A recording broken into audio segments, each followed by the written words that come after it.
Welcome back to the show. This is me again, just winging it because it's fun. This is an improvisation of me making up an intro to this video. So even though we're taking it easy for the holidays, it's still great that we have footage from all the podcasts that we just have audio of. So now we can put them on this beautiful thing called YouTube. That's where you are, by the way, right now. Yeah, right now you're on YouTube. Welcome. Welcome to the channel. This is episode 2, Space Decks. Just gonna enjoy. Did it say anything to you? I guess it just asked me if I wanted to join, and of course I second guessed my whole life. But other than that, no, it didn't ask me anything. Got to DIY. Oh baby, you know why. Well, if you got the time, I'm gonna give it a try. But before you start, we got advice for you all. If you got to hammer, then you got to solve. Baby, please, don't look out that wall. Don't look out that wall. Please do not look out that wall. Really bad idea. I just now hit record, and usually it's like, this meeting is being recorded. Maybe that's maybe they have to do that in a corporate setting. Okay. Did Zoom literally say anything to me? No. Okay. No. That's what I'm used to hearing all the time. I jump on a meeting, like a corporate meeting for work, like for the entire company. This meeting is being recorded. It's so everybody knows. Yeah. So you don't say anything stupid. Nobody No, has it doesn't. yet. It doesn't care that I know or not.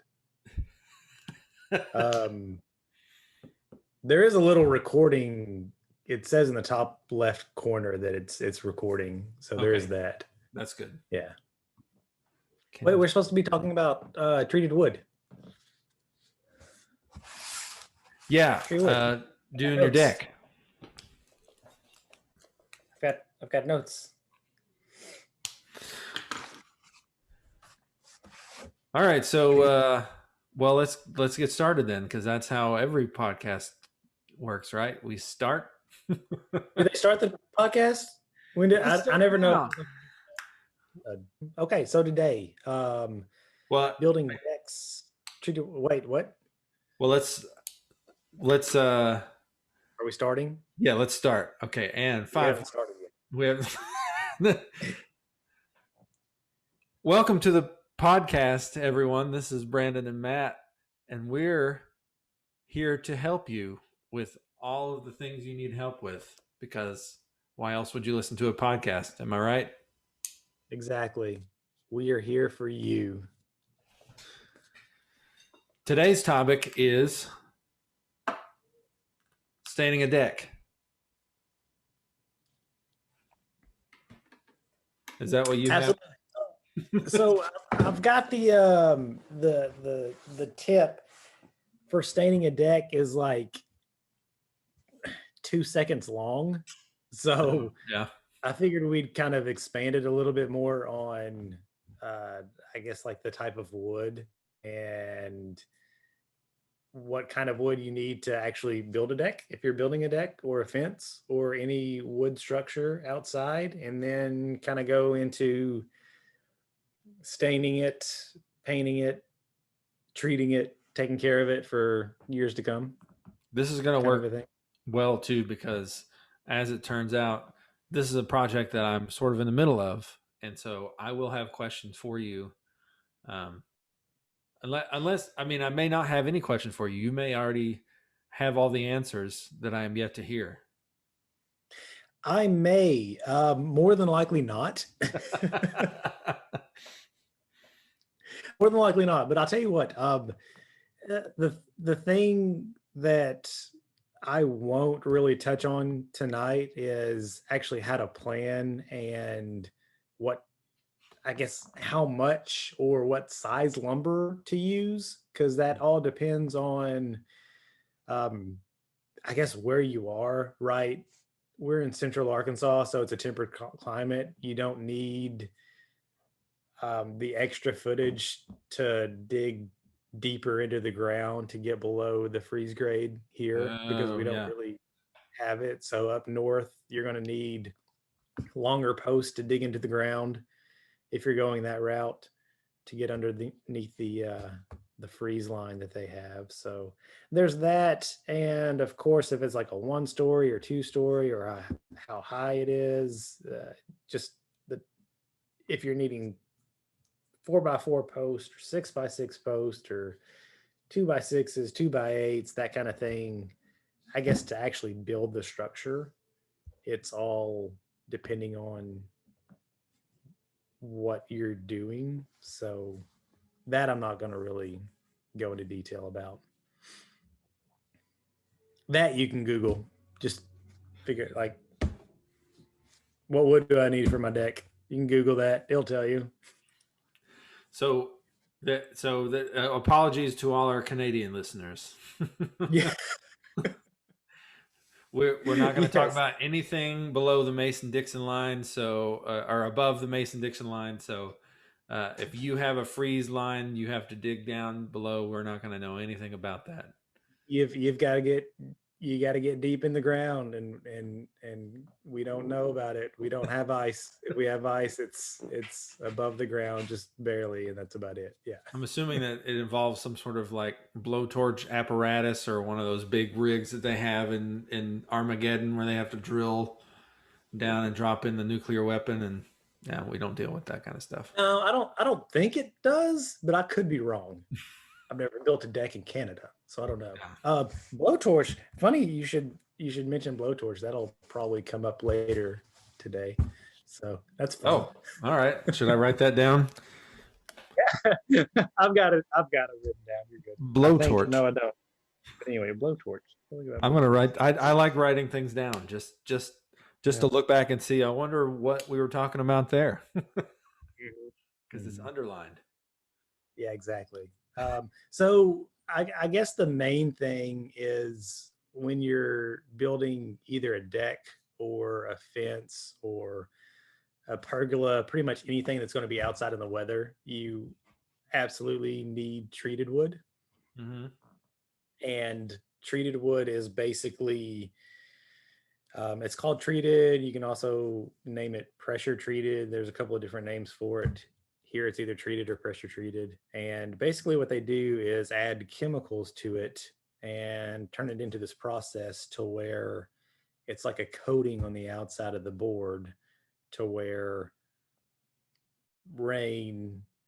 dirt and rain are probably the biggest things that are going to eat the wood alive, right? And if you think about it like a tree, in my head, I keep going to the Lion King scene, right? When there's a dead tree and they lift it up and there's all those grubs and animals that they eat. Yeah. That's the same thing with any board that you put in the ground, right? So treated wood is just a protector to help because in the dirt, you've got all this bacteria and fungus and all those grubs and everything that just completely tear apart wood. So if it's not treated, it won't last long at all. Now, when you're talking about wood, fungus is not fun, Gus.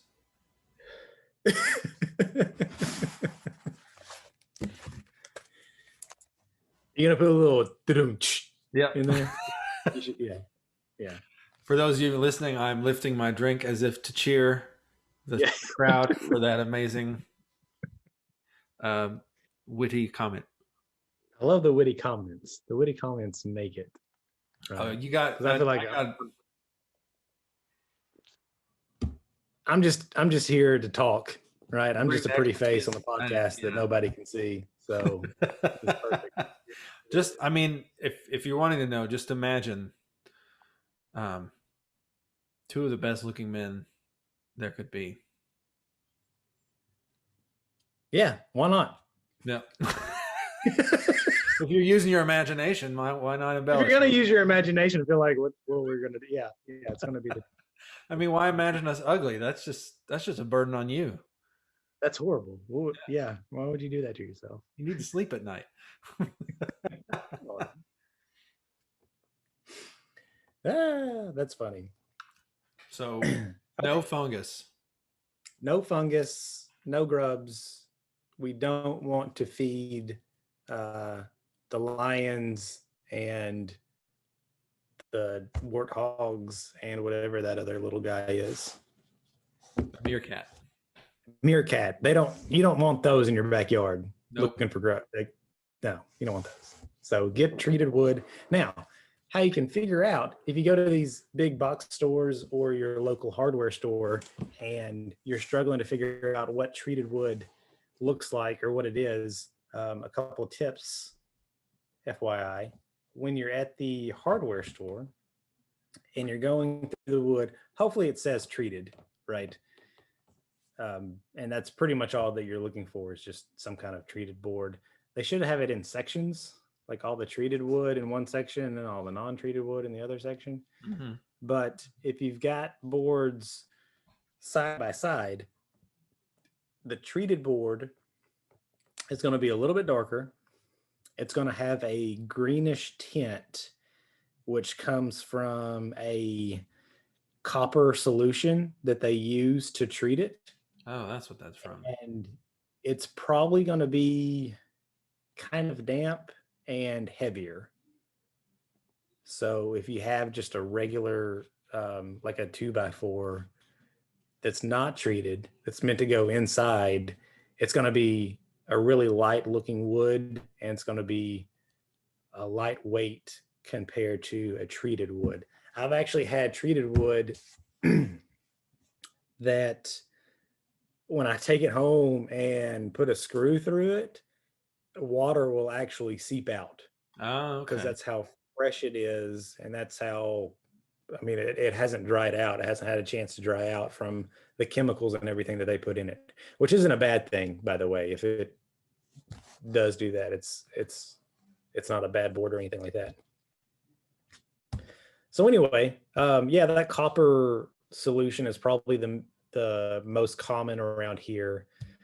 Back in the day, they used to do I think it's called creosote. That sounds, I've heard of that. Creosote. Yeah. That's actually what they put on railroad ties and telephone poles. It's more of an industrial thing. Mm-hmm. It's kind of a tar-based preservative. Yeah. I'm pretty sure it's illegal for the normal consumer to get. Because I've tried to buy railroad ties before, and you almost can't get them unless you go and steal them off a railroad track. Creosote.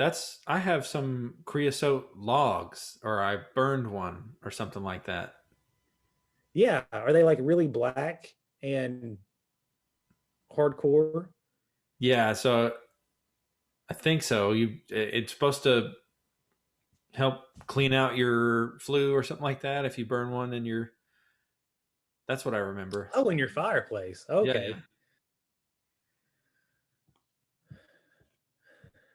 I don't know about that. That could be close to the same thing. Well, I don't know, because creosote it's like a tar. So yeah. I figured that would be like a thick something. There's probably like a letter difference that makes all the difference in the world, right? Yeah.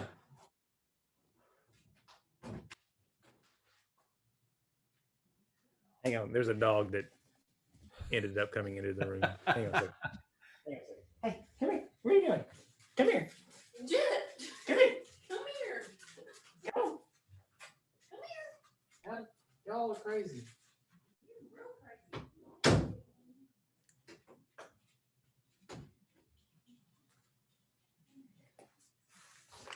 My bad. We'll edit that out. Maybe if it's just one letter difference, what you're thinking of is freesote. What is freesote? I'm gonna have to stop after. Like, people are gonna be like, we can't listen to this thing. Somebody's out there wanting to clean their fireplace and be like, fireplace. Already halfway through the Google search It's not coming up. I don't. It's not coming. It's not coming up. Must be a Canadian thing. I don't Yeah. know. What is going on? Yeah.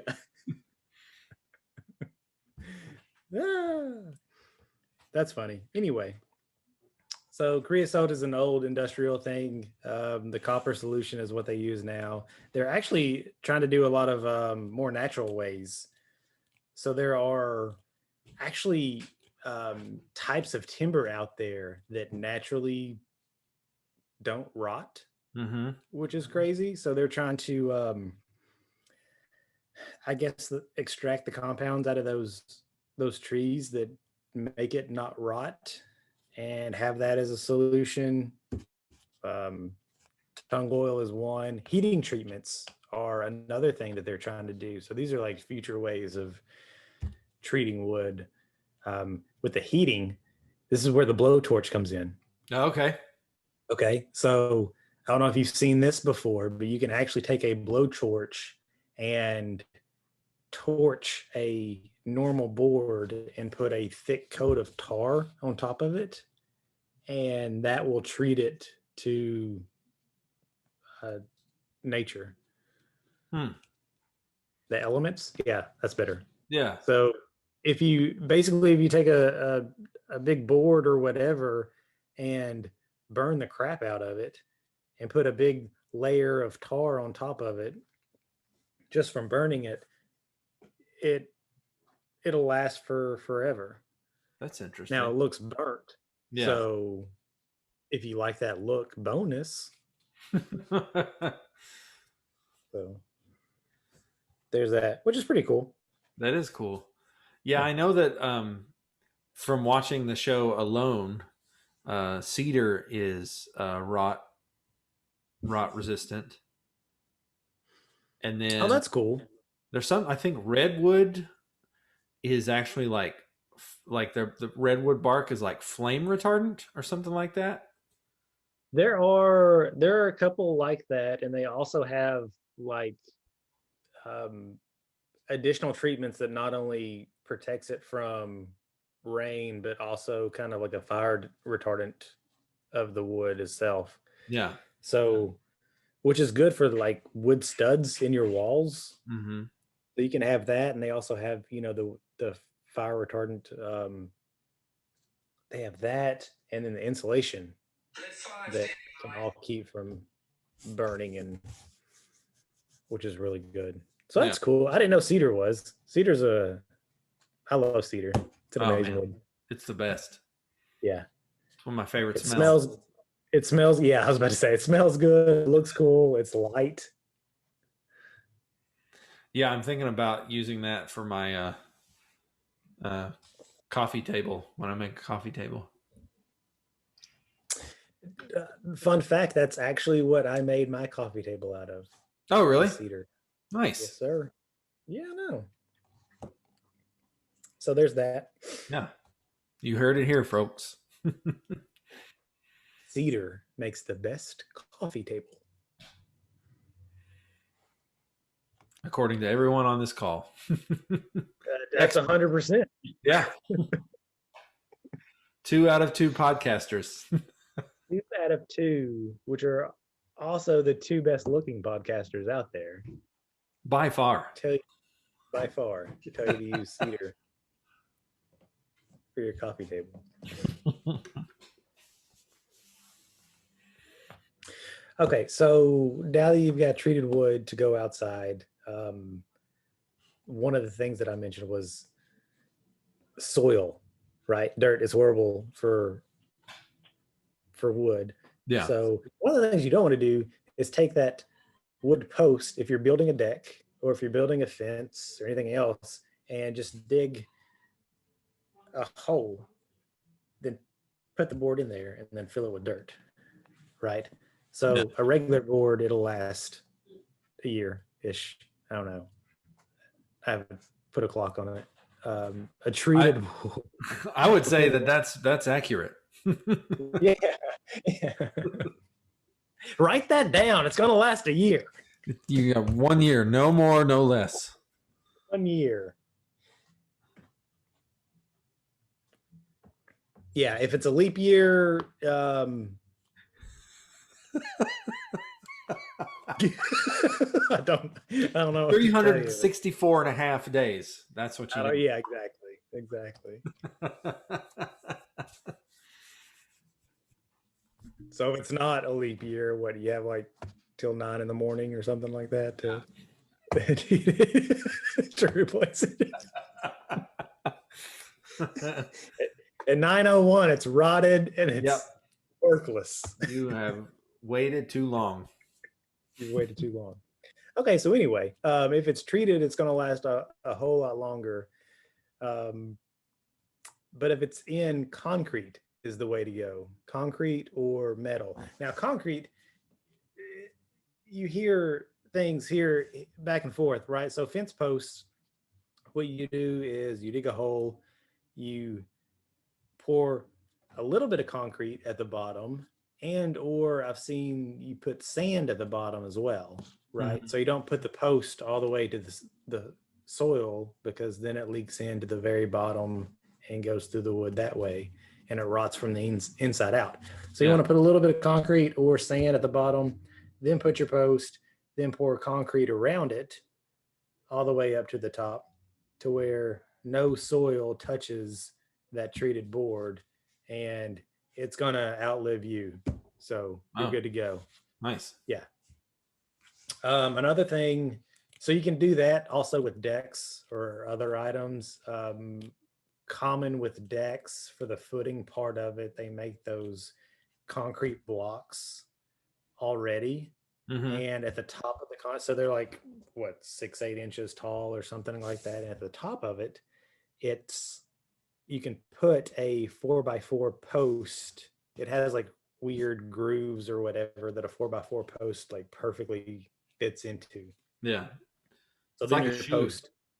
Yeah, it's like a shoe. Yeah, exactly. So all you got to really do is make sure that underneath that concrete is level and it's not going to like wash away or anything. And you can put that board right on top of it.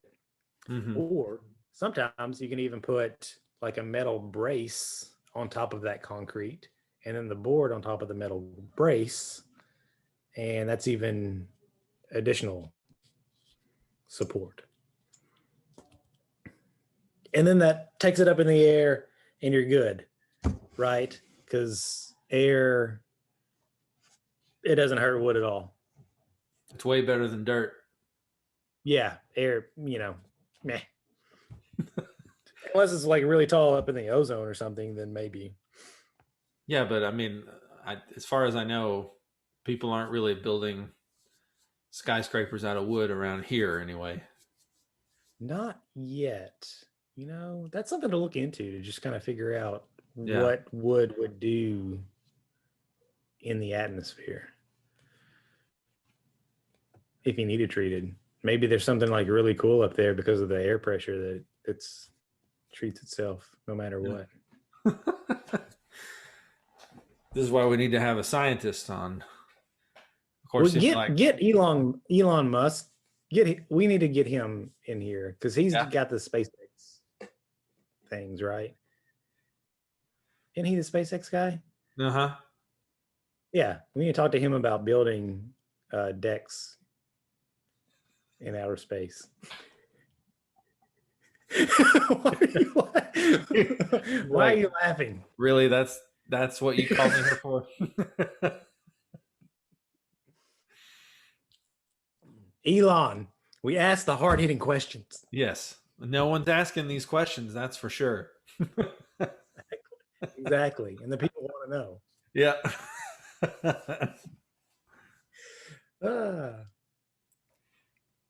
Anyway, what were you talking about? So we were on treated wood and how to put it in the ground, and air is okay for wood. And so basically if we were building a deck, we have the posts in the ground now. And so next comes, and then from the post you just do the rest of the deck, right? You do kind of like building a a house, you do the runners underneath, which are going to be longer, and then you do the smaller 2x4s on top to add the floor. What you could do now, all this is still treated, right? Yeah. It's still out there in the water, so water is horrible for it too. So everything outside is going to be treated. You could do engineered wood. That's really expensive, but you don't have to like mess with it at all. Yeah, I know somebody, Jonathan was talking about doing that, where, instead of, next time, instead of building a deck out of treated wood, we build it out of something like that that's engineered, or maybe even like plastic that is just like, impervious to everything. Yeah, that's exactly what it is. I think all of it is just like a really hard pressed plastic, Yeah. and like you don't have to worry about like sanding it or getting splinters or treating it every year or like maintaining it. It comes in crazy amount of colors. When you screw it down, it actually they have little tabs on the side of the board that screw it in from the side instead of the top. So the screw holes don't even like show on top. Interesting. So you'll never like cut your toe on a screw or a nail or never get a splinter or Wow. yeah. That's And they'll cool. last so much longer. Yeah. But I haven't priced what they are compared to normal wood. Mm-hmm. Of course, right now normal wood is more expensive than normal wood used to be. Yeah, that's what I hear. It's Yeah. it's getting up there. Yeah, normal wood does not have the normal prices right now. Is it because of fires, do you think? Like the California fires and all that? It I think it's COVID, really. Oh, okay. The plants because they're shutting down or not Hmm. making as much or all the That, delivery systems. that makes sense too. Yeah, Yeah. I would buy that. Yeah. Yeah. It's one of those things where Amazon's not making the wood, not delivering it to us. So they're struggling. Yeah. I wonder how long it'll be before we just get wholesale wood from Amazon. No. Um get what's his name? Bezos. Yeah. Let's on He'll be our next guest. we need to get him as a guest and try to figure out when we're going to get some wholesale wood on Amazon. Yeah. Hey, Jeff. You're out there. Hard hitting questions, ladies and gentlemen, right here.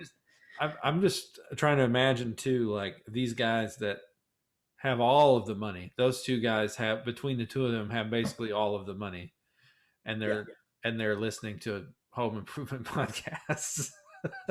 Well, of course they are. I mean, it's because they're smart. They've got to be the two smartest guys in the world. That's one of the things about the rich is they're always learning, right? They always want to go that step above, and Yes, they probably haven't even thought to combine forces and wholesale wood to space to build decks up there. Like,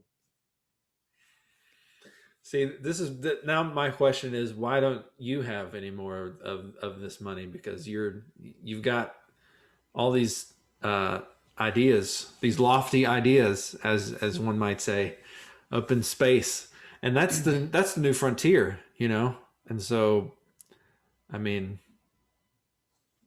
it really is. I don't know how to get it off the ground. That's my problem. Like, I have all these great ideas, right? I don't know how they do it. Well, that's why we need to have them on the show.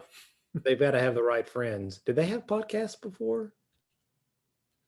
Like, how do they have all the rich friends to help them? I don't know.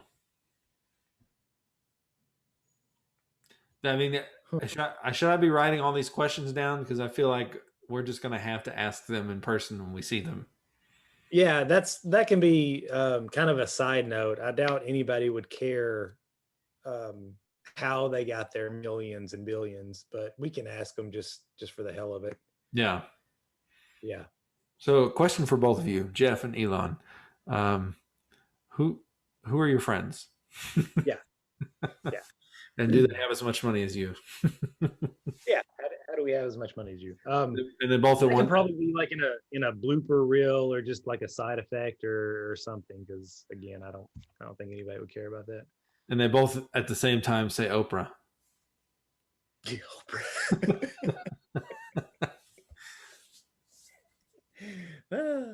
You get a business. Everybody gets a business. Exactly. Okay, so you have a new deck.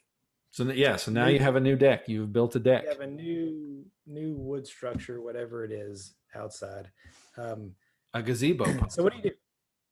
Do what? Well, I just named another wood structure. A gazebo. Gazebo is one. Yes. Pergola. Mm-hmm. Mm. Did you build that pergola yourself? The one you had? Arbor? Is arbor one of them? Arbor? Something with an A that's similar to a gazebo and. Oh man. Oh. Anyway, what gazebo did I build myself? What are you asking? Pergola. Didn't you build a pergola?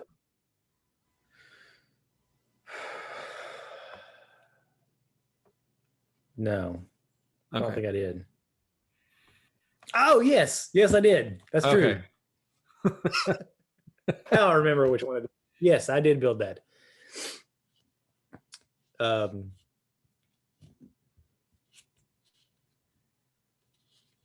Okay, I'm glad I got to the bottom of that. Yeah. So anyway, we have a new structure. We have a pergola / deck / gazebo. Mm-hmm. What now? Okay, so since it's treated, and like I said earlier, some of the treated wood, because it has that chemical on it, and some of it's so new that's in the that's in the hardware store, wherever you get the lumber, it can be kind of wet and kind of damp, and it needs to dry out. So once you have that new structure, number one, you need to wait at least 30 days before you do anything to it. Okay. And that lets it get out into the open, lets it dry out. I know you're thinking, well, what if it rains on it or whatever? It's not really going to soak into it because it's got all that chemical into it. Yeah. But you need to wait at least 30 days. Now, after the 30 days, this is the fun tip. This is what everybody's been waiting for. Oh, okay. Try to figure out when is the right time to seal / stain / paint a new deck. Mm-hmm. And it's the bead test, the water bead test. All right. So you just take a little bit of water and drip on it. If the water beads up, it means that wood is too wet and it's not going to take the seal. It's not going to take the stain. Mm. If you put water on it and the board soaks up the droplets of water that you put on it, it's ready for the stain. It's ready for the seal. So you can put some kind of like Thompson's water sealant. You can stain it. You can paint it. You can do any of it at that time. But you need to make sure that the wood is ready to actually have it soak in and get below the surface. Okay. So that'd be the biggest thing, is make sure it's dry enough to want to hold that moisture. And that moisture is going to be the sealant or the stain or whatever you put on it. So after 30 and then when you what? After 30 days, Mm-hmm. Yes, there's 30 days. Then you do the bead test. Then you try not to touch it at all for 48 hours. Okay. And then that gives the stain and all of that. Of course, each one of them is going to have their own, directions and what to do, but that's a general rule for that. And now that's a new one. Now, if you have a really old deck that either has been treated or hasn't, it doesn't really matter. Before you do that, one thing you want to do is get all the rotted wood, take it out, and replace it with new treated wood. Depending on how bad the deck is, you may want to sand the old wood. That kind of gets all that dry rottedness on the top of it off of there and gets down a little bit to a smoother surface. Helps with like splinters and that kind of stuff. And then again, just if there's treated wood that you replaced old boards with, wait the 30 days, do the B test, make sure it's ready to soak up the new stain, the new seal, and then you can spray it on there like that. And spraying would be the best. So they've got those like the 1-2 gallon kind of like the Roundup sprayers that you spray the yard, that you spray weeds with. Yeah. That you pump it up with. Those will probably be the easiest to spray boards with. Now you're talking. And if you're replacing boards and or building a whole new deck, what you use to attach the boards to each other, nails/screws, is kind of important as well. So nails are, of course, like the oldest thing that you use, but they have a tendency to, after vibrations, like you walking on it, just settling, foundation settling or whatever, they can kind of wiggle out. And once a nail wiggles out of its hole, nailing it back in isn't really going to do anything. Right. Because that hole's already larger than that nail. So it's going to wiggle back out. Mm-hmm. Probably faster than it did the first time. So if that happens, one, you can just take the nail completely out and drive the nail, go one side or the other of the hole an inch and hammer that nail back in. That's a quick fix. Yeah. If you're doing something new, I would suggest screws.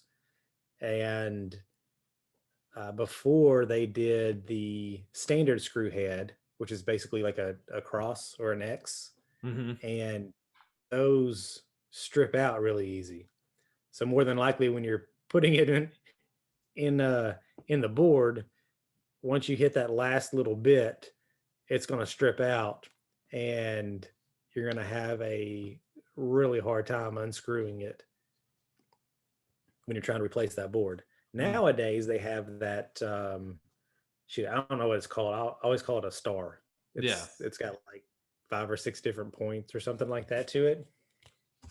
They actually make what's called construction screws that have that head, and they're actually coated with a rust-proof coating. And they make some that are gold color to match the wood. Oh, okay. And almost every box of those construction screws comes with a bit that you can use for those screws, because not everybody has that. It's not a standard bit. Right. Not yet anyway. It's well, that's I've noticed that too. Like buying specialty screws, most of the packages will come with the with the bit in there. With the bit, yeah. Yeah, which is good. And hopefully everything's kind of going toward that little star grooved head. Those are just so much easier. Like they strip out very rarely, if ever. And you can have a, I guess, smaller, weaker kind of drill, and it will really hold into that bit and drive that screw into some pretty hard wood. See, I didn't know that, but that makes a lot of sense, because I'll get to when I explain more about what I've been doing. But I did notice that they Yeah. all had that particular bit, and Yep. It's a lot easier, and it I mean, the headache of a stripped screw trying to get it back out is horrible. yeah, And these, because they don't strip out so easy, like your screwdriver will more than likely lose its power if you're like screwing a screw in. It'll lose enough power to where it won't screw that screw in anymore before the bit starts slipping on that head. mm-hmm. uh, which is good. So now you can kind of countersink that screw head down in the wood, you know, at 16th and eighth of an inch, and that way that screw head has no, it doesn't really shoot. What am I trying to say? It's not a safety hazard. Nobody's going to trip over it or anything. Right. You don't want any nicked feet or anything like that. Exactly. And with it countersinked in like that, the once it's below the top of the wood, that wood's going to kind of go over the screw a little bit. So that's going to keep that screw from vibrating out even more than a screw would, which screws usually don't really vibrate out. Yeah. Not nearly like nails do anyway. So I mean, even like that's treated wood outside, even inside, if I'm doing anything with wood, I'm almost always using those screws with that star head because it's just so much easier. Yeah, that's probably what I'll do from now on. I haven't done after now that I'm done with the bathroom. You know, the next project I do, I'll probably do something like that, just because. Yeah. Although I do for Christmas, I did get a nail gun and an air compressor. Ooh, Well, yeah. actually, I got an air compressor which came with 3 nail guns, so I'm pretty excited about that. Actually, That's good. yeah. So it came with like a finish nail or a brad nailer, and Mm-hmm. come with one of those big framing nail guns. Like Well, there's it's not that big there, but yeah, they're varying sizes. They're like, you know, that's tiny one and like a big one. Mhm. I'm using my hands. I love that, you know, you can see what I'm doing, but once again, everyone, you have to use your imagination. You have to use your imagination and assume Matthew is using his hands. Okay.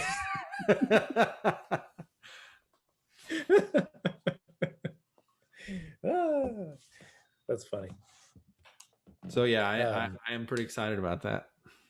Yeah, that is good because a lot of framing things, especially like it, if you wanted to, the main part, the foundation of the deck, you could for sure like nail all of that in Mm-hmm. together. If you're putting up a fence or something, you can definitely nail the fence, like the dog ear wood, which is like the main part of the outside. Yeah. Nail those to the fence boards and everything. So yeah, absolutely. That's pretty cool. And just random, every DIYer needs a nail gun and an air compressor.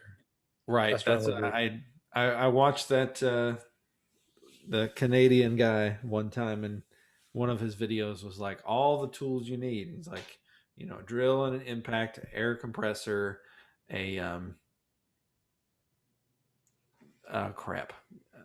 Now that I put myself on the spot, I don't remember all the things he needed, but they were Come good on, things. what else is it? And I keep What else is asking, it? What else? these towels. You need towels. Towels, yes. I would probably add like a hammer and a crowbar. Yes. Well, I do have those. I got a nice crowbar a while back. So yeah. And a tape measure. yes, Right. I have And laying around. by the way, a good tape measure. I'm a big fan of Harbor Freight. Yeah. Big fan of Harbor Freight. I got a tape measure from those guys not too long ago, and the first probably quarter inch of the tape measure was cut off. Like it still had that metal thing to where you can overlap wherever and take the tape measure out. Mm-hmm. But so it just made it that first inch was really only 3/4 of an inch. So if you kept using that tape measure and that was the only tape measure you used, it was fine, right? Because Yeah. you can measure something, be like, okay, this board needs to be 2.5 feet, Yeah. 2 foot 6 inch, done, and then you'll cut it 2 foot 6 inch. But if you have different tape measures, you're going to be off every time. I had to throw it out. Like it was horrible. Why was that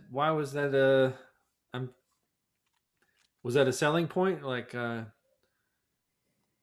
particular feature? I think my point is to spend money on a good tape measure. I don't know. Yeah. I really don't know. I've had multiple tape measures in my day, and that was the only one that I bought from Harbor Freight, and that was the only one that did not measure true to everything. That is weird. It's kind of odd. I don't know. I know something to look out. Like the little thing on the end is supposed to move just slightly, and I can't remember what that's for. Like I've seen all those videos where it shows you like the little hook, it's supposed to be there for if you need to make a mark, Mm-hmm. for if you're measuring something or but also to hook on the end of something if you're measuring a board. Well, the hook, it'll move back and forth the width of that hook. So if you're measuring like inside something, it'll compress and get one reading. But if you're hooked on the outside of something, it'll expand that length and measure the outside of it. It's kind of hard to describe without. Yeah. So, but it is accurate, I guess, is what I was wondering. Yeah. And it's all depending on if you're. I don't even know how to describe it. If you're measuring the inside of something or the outside of something, it's. Mm-hmm. It makes sense to me. Yeah. So hopefully, if it didn't make sense to you, please email us at the name of this podcast at gmail.com. We'll insert that later. Yes, we will take a look at that email and we'll be like, yeah, it didn't make any sense to us either. So yep. Here's some photos there. Here's photos of our Google search. How about you Google it? That's gonna be the response to every email we get.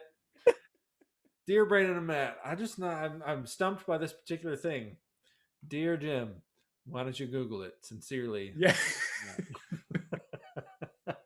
Classic.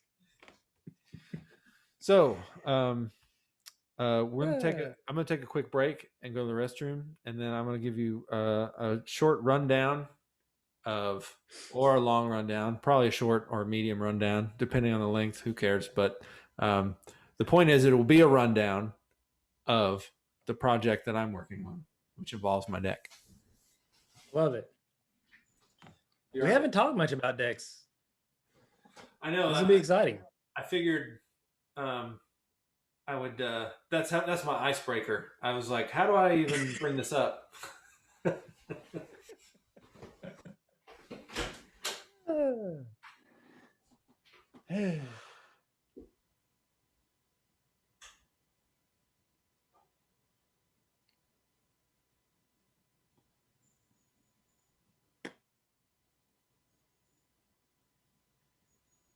Ooh. Your door needs adjusting. It's not supposed to open like that if you have it cracked.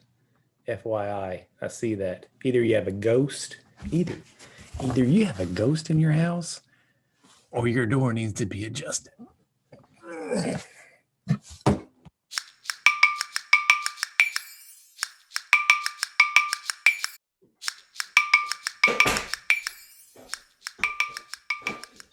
I drink these yogi teas, and they have inspirational quotes.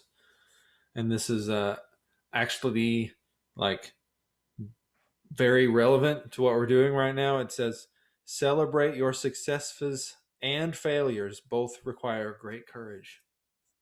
Oh, nice. Yeah. I love that. Yeah, Lizzie drinks those quite a bit. Yeah. I like a good ginger tea. It's good, it's relaxing, good for the digestion. She never shares her quotes with me though. Well, tell her now you know what's up, and you need to be looped in. No longer will I you don't know. gloat. What? Actually, I kind of feel like we have this bond now, so I'm gonna leave it at what it is. All right.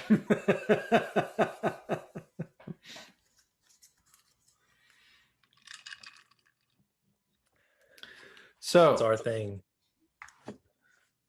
Matthew reads me little bedtime quotes from Yogi. they're not all as thought provoking and inspirational as that one. Sometimes they're just like, drink your tea. 100% so far, buddy. You are on point. 100% so far. I like the odds. So here's where we are. We're back, by the way. Here's Okay. where we are Back from the break. Our with wonderful sponsor. yeah. So good that they took the time out to make this happen for us. You know, they really love us. They have shared so much love, and you know, we have it for them, and it's been amazing. So yeah, It's a mutual admiration. absolutely. Okay, so what do you have going on in your world? What's your project? So it's a deck. It's a big surprise, and so basically, How convenient. I know. And full disclosure, we did not coordinate this particular subject. I just happened to have a deck, and Brandon decided to talk about decks, and it was serendipitous. Exactly, it's meant to be. It's one Yeah. of those things. Yeah. So anyway, we moved into this house, and one of the selling points was a deck, and I didn't know this, but we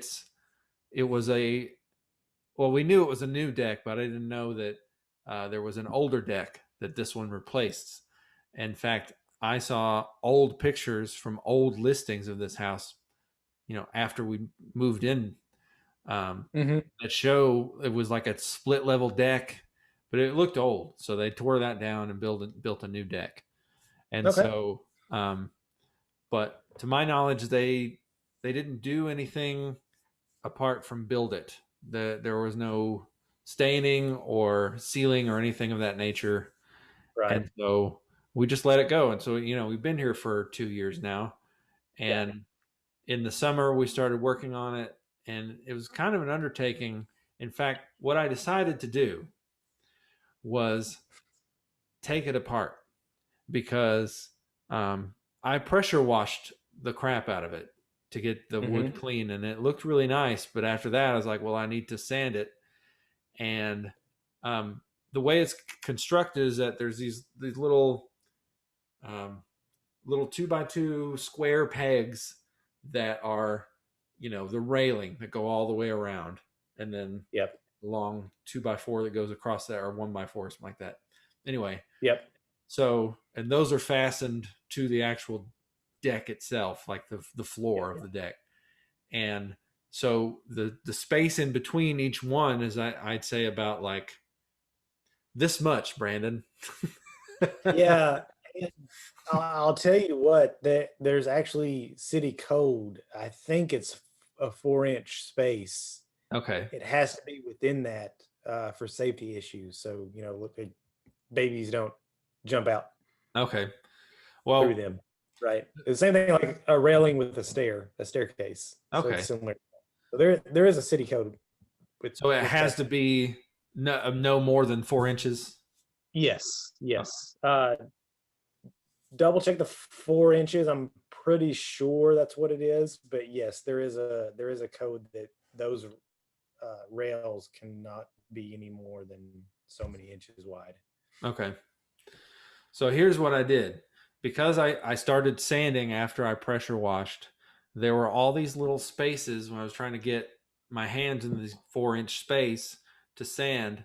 And I was like, hey, this is going to take forever. And then I hurt myself by like snagging my knuckle on one of the sides of the board. And I was like, forget this. We are just I took it apart, and then I took all the little pieces to my shop, and I made a sanding disc and connected it to my table saw and made a table saw sander and sanded every single bit of those.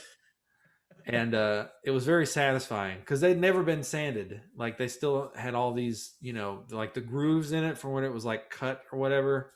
Yeah. Okay, so more than likely they took a larger board and just stripped it down to make those little you call those spindles or something, whatever they are. You can buy, I've seen them at Home Depot. In fact, I'm going to have to buy some to replace it. You can just buy a bundle of those sticks. Exactly. You can do that. And I'm assuming since you saw like cut grooves in the sides of those boards, those weren't the pre-made purchased ones. They probably took like a 2x4 and just stripped it down to 2x2s or whatever. They just cut it in half and put those spindles up or something similar to that. It's what it sounds like. So here's my question. So one thing I've dealt with when I was sanding them, and I tried various methods of sanding them. I keep punching my microphone. I hope everybody hears that whenever I'm punching it for emphasis. Okay. Next. Yeah, there it is. I was about to say, I'll point it out every time you do it. Punch. So I'll put in the Street Fighter sound effects every time. So it makes it sound like people are fighting in the background while I'm trying to. Yeah. Hadouken. So some of them had, I didn't, at least the floor of the deck wasn't sanded, but in some places it looked like there was some sort of stain or paint. I don't know. Okay. I sanded that all off. It just would seem kind of weird to me that it was only in some spaces. And so I don't know because I think they had somebody put the deck to they hired somebody to build the deck. Yeah. So I don't know if they used some sort of thing around somewhere some of the screws went in or something like that. Is that a thing that you heard of? I don't know what you're talking about, honestly. Do you think that they used some of the old boards from the old deck? No, they were all the same age. It was just, I don't know. It looked like some sort of enamel and maybe, I don't know. It was, I can show you pictures because there's still some, but the parts that I've taken apart is much easier to sand now, but that in itself was time consuming. Sanding is one of the most, it can be sometimes relaxing because you are sort of in another plane when you're just playing. That's a joke. Yeah. When you're just concentrating on that and you're sort of off in another world, you're in the zone, as they say, because it's a repetitive motion and you're not thinking about anything else but that. But then it can go from that into, oh my God, I'm still doing this. It takes a while. And I was going to say, like, even before you made your awesome plane joke, you could have a planer, right? The machine that you put a board in and it cuts the top little bit of the board off. It's an instant sander. Yeah, that's what I ended up going with. I got a planer. I inherited it from my grandpa, and I used the table saw for the smaller ones, but for the long planks and rails and Mhm. stuff like that, I use the planer. Yeah. Planers are awesome. I'm jealous. I don't have one and wish I did. It's nice. Yeah. I'm still learning how to use a lot of this stuff too, because I have a planer and like an old joiner as well, and I had to sort of learn how to use it and try to figure it out as I went, and that helped That's cool. for some Yeah. stuff. Um, so yeah, so that's where I am now. I did. It was disassembled and sanded, Mhm. and now all the pieces are in my shop because it's cold, and I could put it back together, but I still need to sand the actual floor of the deck, Yeah. and so that's speaking of Harbor Freight. I bought a belt sander at Harbor Freight, and I'm just waiting to see how long it'll last because it's one of the cheaper ones, and it already had some weird smells, even though it was working. So and I won't be even disappointed at all. I'm just like, as soon as it goes out, I'll be like, well, I got my money's worth. Yeah. Yeah. You know, I've bought quite a few tools from there and have been completely satisfied. Yeah. I like the main one that I can think of is a finish nailer, like a small nailer, and I've Oh had yeah. it for years, and it's been great. Oh, So they have some good stuff. I'm a big fan of them. How's the tea? it's good. It's gingery. For everybody out there, he was slurping his ginger tea. Anybody's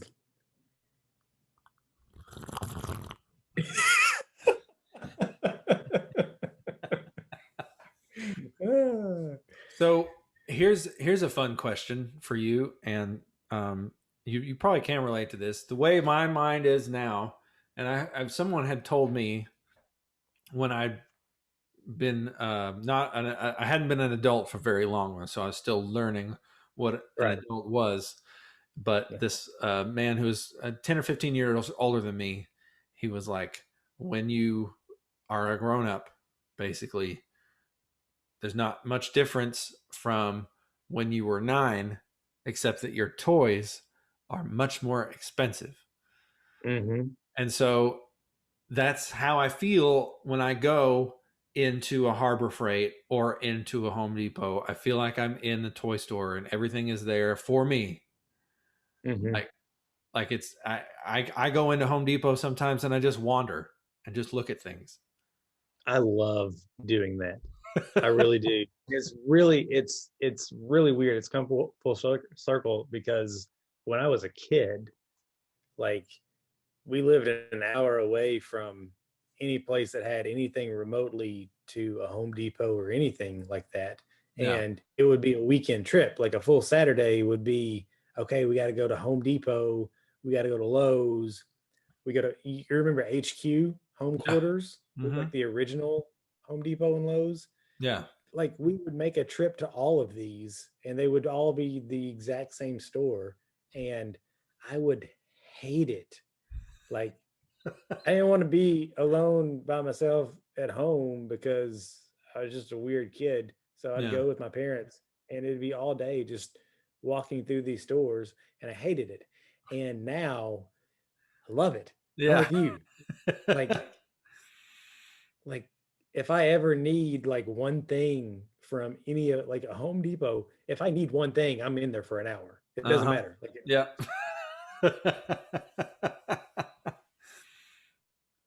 what do they have on sale? Right? Yeah, exactly. Yeah. What cool thing do I not have that I need? Yeah. I usually end up over in the power tools just looking at bits. Yeah. Do I need that bit? I think that one looks like something I need. You never have too many bits. Yeah. You really can't. Like because they just, I don't know what happens to them. You lose them or they strip out or I don't know. You just Yeah. you have some random IKEA purchased furniture that you have to put together, and it comes with one of those little Allen wrenches that it's going to take an hour, or you can just get an Allen wrench bit, right, and put it Yeah. to a drill, and you can put the whole piece of furniture together in 10 minutes. It's amazing. Having the right tools. Yeah, see that little thing? Put a whole piece of furniture together with that little thing. Yep. It's stupid. I have, and it's one of those collections that will be forever growing. I have a collection of those various sizes of Allen wrenches, and I never throw them away. I never throw away screws because I've actually used screws that I just found in something else and I needed, and it happened to fit the job I was doing. So, Yep, absolutely.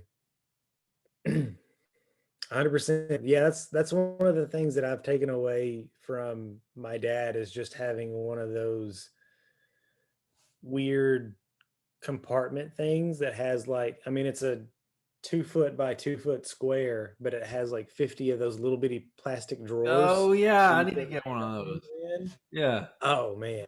Yeah, you do. Everybody needs one of those. Just because the same thing, like every time you get a piece of furniture or something, there's always extra screws or something that you don't need, whether you just put it together wrong or they come with extras. Yeah. You save them, you put them in those little drawers, Yeah. and it's always fun to go back like a year later and know that something you have is in one of those drawers, and you just start from the top and you pull every single one of them out. And you're like, ooh, I forgot I had those. Ooh, I forgot I had those. That sounds like fun. It is fun. So I have one more question. Yes. So, and this falls into the segment of weird things I saw at my house or weird things about my house, whatever, weird things. So, whoever put together this deck, we were talking about the deck shoes, you know, the concrete blocks that have the grooves you can put the posts in. There are some just laying about underneath the deck, but they're not underneath any, like they didn't put them underneath the pole. They've got to be from the old deck. They must be. So and in my head, I'm trying to imagine. Well, how do I get one of those shoes underneath one of the posts? Because there's one or two, and you've seen it, and I think they are sitting on the ground. It's possible. So how? I mean, would I have to cut the bottom of the post, or what do you think? So you put the shoe where it needs to go. Okay, you measure from the top of that to the top of your post, wherever it needs to go, that beam, right? So hopefully you cut your beam to at least that, maybe a little bit more because you wanted a snug fit. Yeah. And what you do is put the bottom of that 4x4, that post, in that concrete shoe, and you put the top end. It's going to be kind of angled. You can start with like a 45 along that post that the top is going to be into. Yeah. And slide it as straight as you can until it hits it, and then just hammer the crap out of the top of that post until it's straight up and down. Does that make sense? Kind of. Not really. I think I'd have to see what you were talking about, but at least that's because you're under the deck, right? This is under the deck. You're underneath it, yeah. You're underneath it. Okay. So you got the concrete shoe on the floor, on the dirt. You put the post, the bottom of the post, on that floor, and or on that shoe, and it's angled, but the top of that post is going to come up to one of the beams above you that's below the deck floor, correct? Well, these these posts are already attached to the deck. Oh yeah, you've got to detach them from the deck. Oh, okay.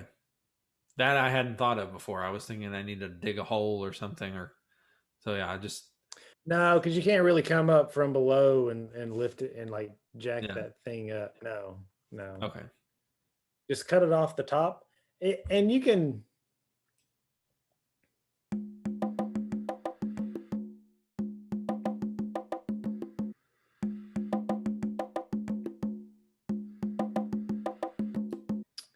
Trying to think to keep it. No, it'd be better just to detach that post altogether, Yeah. Okay. and then put that concrete shoe at the bottom and have it, because that's going to be your bottom. That's going to be your foundation. So you want it level. You want it solid. You want to make sure that it's the dirt underneath it is packed tight and everything. Mm-hmm. Right. And then you can cut your post to be a tight fit, and then just hammer your post, like set the post at the bottom and then hammer the top of it in so it's level. Okay. That's what I would recommend. Of course, what do I know? You know some things. It sounds like you have done this before. I'm surprised you haven't just burned down the deck and do it all over again. You know, at this point, it seems like, why not? Go ahead. Yeah. Yeah. Just tear it down and burn it outside though. Yes, 'Cause it's treated. that is a Yes. good point. Yeah. Extra tip: don't burn your treated wood inside because of all the chemicals. You don't want that. Yeah.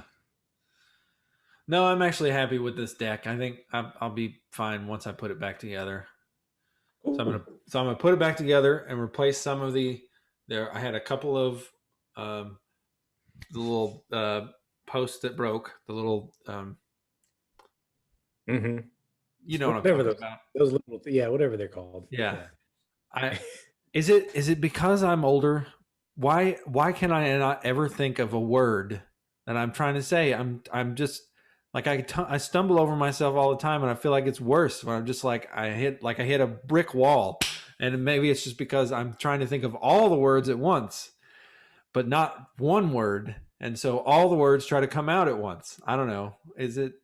I don't know. I keep going to the place where I keep thinking of like I'll think of of a really basic word, like what Yeah. you're thinking of, all that stick in there, right? That little stick.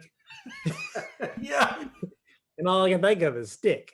But I want to but I'm sitting here like, no, it's not. What's the proper name of it? What is, like, if I looked it up and was talking to Bob Vila or something and Yeah. needed to say exactly the technical word Mm-hmm. for that stick, what would it be?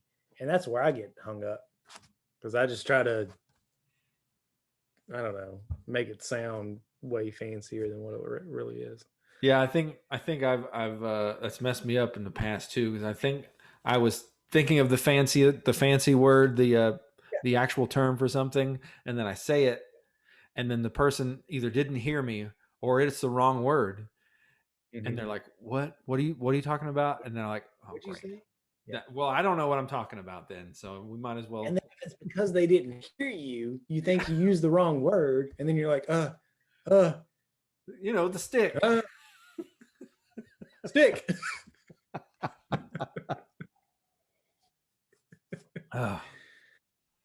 Anyway, where were we with that? Life. We were at your question about the post underneath it. Yeah. I was just gonna say I was gonna reattach all the sticks. Yeah. And I have to replace some of them. So you did answer that question for me, because I know that I was going to replace them with treated wood. And but for some reason in my head, I was thinking I needed to wait longer than what you said, which is good that I only have to wait 30 days instead of like a year. Yeah. Yep. Because I'm thinking like with firewood, you can't. I mean, if you cut down a tree, you got to wait like a year for it to like totally dry out. True. Two things. That's not treated, right? And that's the best thing to do to get pretty much all the moisture out. So you can burn it, Yeah. right? Because the wetter the board is, the harder it is to burn. I agree with that. And like a brand new or a tree that's alive holds a lot of moisture anyway, because it needs water to live. Yeah. These weird trees. Yeah. This has been science. Yeah. So they hold a lot of moisture when they're alive. So yeah, once you cut it down and kill it, it needs a little time to dry out. Yeah. But yeah, treated wood 30 days, and then you can kind of test it and see where it is from there. You can probably go a year without doing anything to it, but I wouldn't go any more than a year. And once you stain it or treat it, it's best to keep it up at least, I guess, at most every year. You don't want to wait until it looks like it needs to be completely pressure washed and sanded down again and retreated before you do it again. Yeah. So if you whatever you, so are you planning on staining it or painting it, or? Yeah, we want to stain it and Stain it. stain and seal. Yeah. And it probably, like, to make it last the longest, just try to do that every year. Every other year at the least, and then you won't have to worry about replacing boards and sanding it 3 or 4 years down the road, replacing rotted wood and waiting till a kid has a huge splinter sticking out of its foot Do you at some need party. Yeah. And then their mom sues you, and takes all your money and the deck? yeah, it takes all your money, takes your deck, and then you're like, man, this is all this money was meant to build a deck out in space. Now I'm just broke and deckless. Like, this is my down payment. Elon's going to be pissed.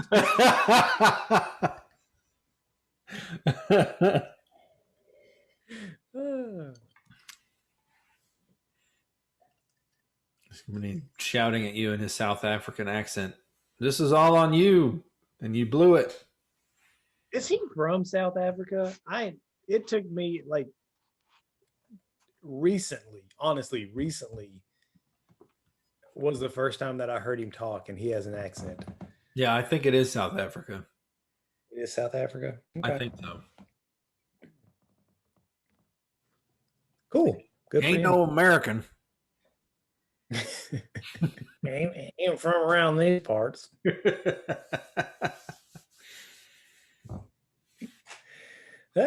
Anyway. Okay.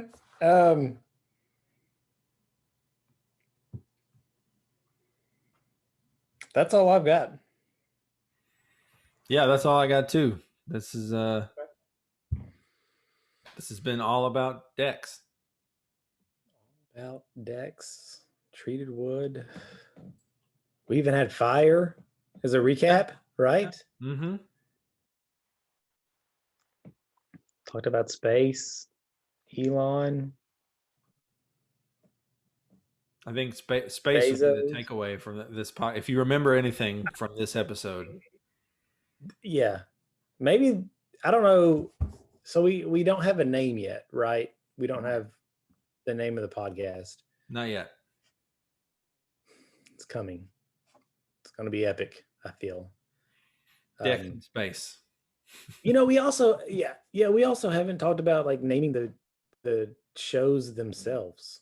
So maybe this should be the one, like the space deck. Right. Yeah, that is the title of this episode for sure. Space Deck. Ah, With special guests Elon Musk and Jeff Bezos. exactly. TBD. DVD. They're here in our hearts. Yep. Like, I don't know. How do we get guests? Is that Oh. us going through there, or do we have somebody? Are we still talking about Elon? Yeah, Elon. I spoke to my brother yesterday. Actually, I told him that we wanted to have him on to talk about his bathroom project. So whenever we talk about flooring or anything like that, we can have him on for that. So yeah, that was one thing I was thinking of, just people I know that also are working on projects around their house. Mm-hmm. You know, Okay. is that what you just asked me, or did I totally not answer your question? No, I was trying to figure out to get Jeff Bezos and Elon Musk on the show. Is that going to be you, me, or do we have somebody else? Oh, I see. Yeah, I think that's probably gonna have to be through a third party. I think so too. I think we should have somebody that sets up everything for us, Yeah, because I don't want to be bothered with setting meetings and all that kind of stuff. I just want to show up and talk and give my expert advice. And I'm just trying to what would that conversation be like? Like, I don't think I could cold call Elon Musk. Be like, hey, is this Elon? well, that's what I'm saying. Like, I think we should have somebody else that does that. Yeah. We should have people that talks to his people, and that's how we take that. We take care of that. Right. Well, how do we get that person? Maybe we get Jeff Bezos first. And then ask Jeff how to hire somebody that can get us in touch with Elon. Actually, we should just go on to Amazon right now and search for publicist. Let's see how much we can. Ooh. Have one shipped to us in 3 days.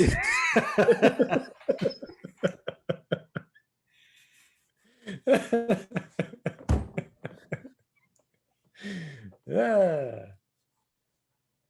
We'll add some extra wood to our cart for that, so we'll have free shipping. I've got prom. It's fun. Yeah.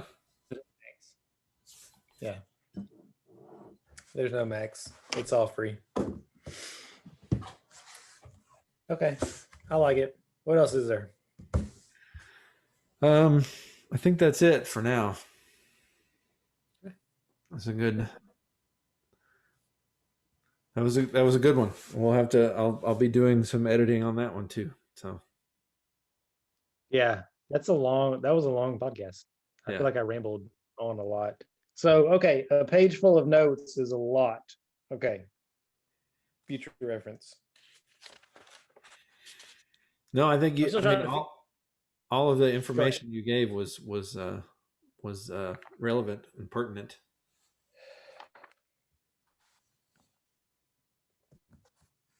Thank you.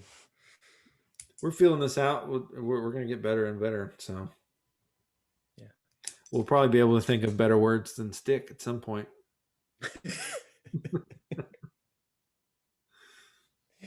And I try to like for this one, I try to write down words similar to what stick would be, right? Like the big words for some of these things. Yeah. You can't think of all. Yeah. Right? Last night I was watching the football game. I didn't think of the fancy word for stick. Missed it.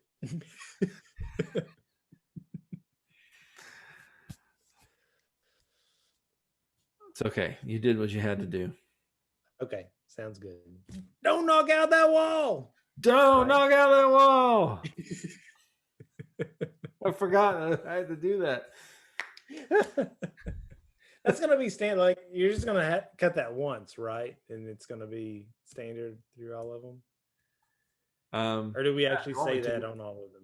I figured I don't know how that works. we can do either one. I figured we would try to. I mean, I'm going to cut it to where we say it at the same time, obviously, but you know, I have a couple of good clips from the first episode, but I figured it'd be part of what we say. We're like, this is us signing off, saying, "Don't knock out that wall. Don't knock out that wall." Don't you do it." And then you combine those two. Yeah. So do we say it differently every time then? Or just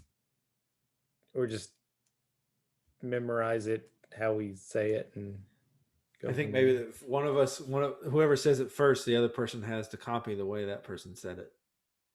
Okay. I like that. But it's probably going to be about the same every time though, right? It's going to be like kind of emphasized. I might get kind of creative with it. This is Matt and Brandon signing off saying, don't knock out that wall. Don't knock out that wall. I don't know how that sounds on your end. Coming to me, that sounds really cool. Yeah. Just gonna throw that out there. It really does. So anyway, I like it. All right.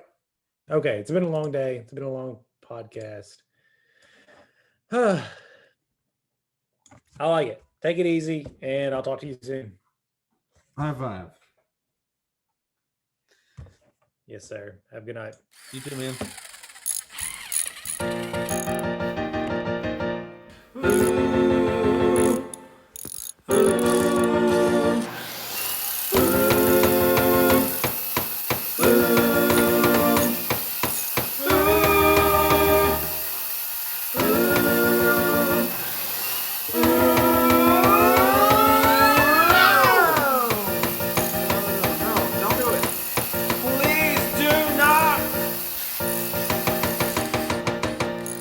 Don't